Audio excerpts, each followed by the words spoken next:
بسم اللہ الرحمن الرحیم۔ ولایت نبوت کی اور نبوت ربوبیت کی مظہر ہوتی ہے۔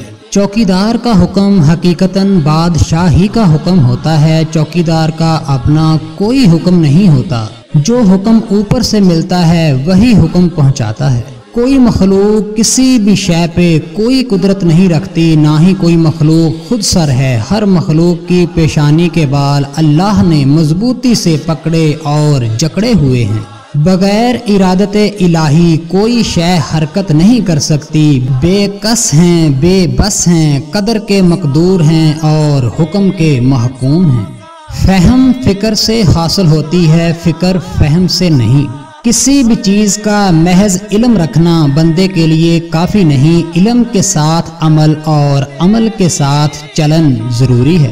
نیکی کا اجر کبھی ضائع نہیں ہوتا۔ نیکی کی مخالفت پہ صبر نیکی کے اجر کو دوبالا کرتا ہے۔ نیکی کے ساتھ صبر نیکی کے اجر کو کبھی ضائع ہونے نہیں دیتا۔ اللہ رب العالمین نے حضور اقدس صلی اللہ علیہ وآلہ وسلم سے کیا خوب فرمایا، یعنی آپ کے مخالفین جو کچھ بھی آپ کو کہیں آپ صبر کریں، انہیں کچھ مت کہیں اور نہایت ہی احسن و جمیل طریق سے ان سے علیحدگی اختیار کریں۔ پھر فرمایا یعنی ان بیچاروں کے قبضہ قدرت میں کوئی شے نہیں، مطلق نہیں، آپ کا رب ہی مشرق و مغرب کا رب ہے اور آپ اپنے رب کو اپنا کار ساز ٹھہرائیے۔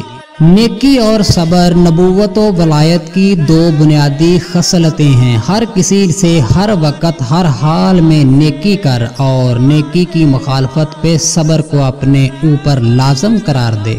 یقین جان کہ اللہ نیکی اور صبر کرنے والوں کو دوست رکھتا ہے اور ان کے ساتھ ہوتا ہے۔ اللہم